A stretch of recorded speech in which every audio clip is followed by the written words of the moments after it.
सिंधुदुर्ग लोकसभा मतदारसंघावरून महायुतीमध्ये मोठा वाद होण्याची शक्यता निर्माण झालेली आहे। शिवसेनेच्या मतदारसंघात भाजपने सार्वजनिक बांधकाम मंत्री रवींद्र चव्हाण यांना उतरवण्याची तयारी सुरू केली आहे। तर शिवसेनेचे किरण सामंत आधीपासूनच तयारीमध्ये असल्याने कोण माघार घेणार असा प्रश्न निर्माण झालाय।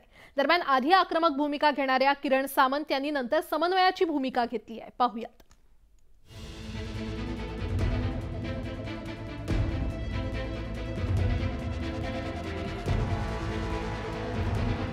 रत्नागिरी सिंधुदुर्ग मतदारसंघावरून कोकणात महायुतीत धुमशान सुरू झाले।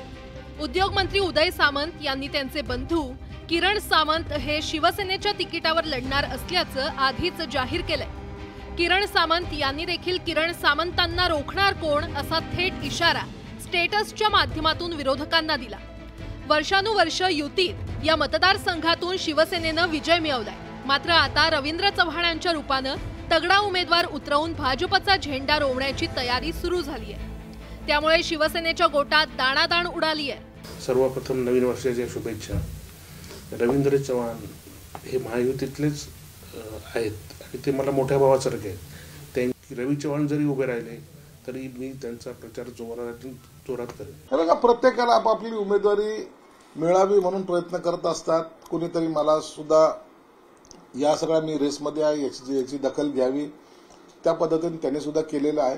आणि इच्छा असावी, इच्छा नसावी नाही, इच्छा असावी, परंतु पक्षश्रेष्ठी अखेरला त्यावर जो काही निर्णय घेतील त्यांना तो निर्णय त्यांच्यासाठी सुद्धा बंधनकारक राहणार आहे। शिवसेनेच्या गोटात चिंतेचं वातावरण निर्माण झालेलं असल्यामुळे सुधीर मुनगंटीवार यांनी टेन्शन हलकं करण्याचा प्रयत्न केला।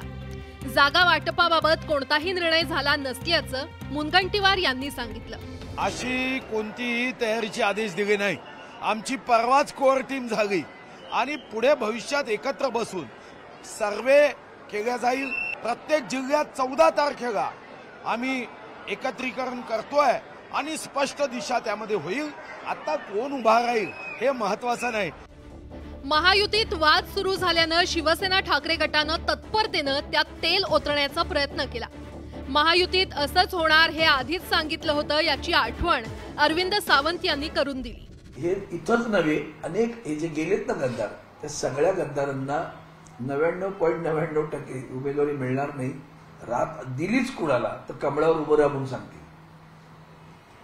त्यांना चिन्हावर उभं राहू देणार नाही। त्यांचं अस्तित्व या निवडणुकीवर संपणार। कायद्याने खरं ते संपायला पाहिजे। महायुतीतील शिवसेनेनं रत्नागिरी सिंधुदुर्ग मतदारसंघावर कोणतीही तडजोड करणार नसल्याचं स्पष्ट केलंय। भाजपनं देखील या मुद्द्यावर सावध प्रतिक्रिया दिली आहे। त्यामुळे तळ कोकणात मोठ्या प्रमाणात राजकीय घडामोडी घडणार असल्याचं स्पष्ट झालंय। Bureau report, news 18 Lokmat.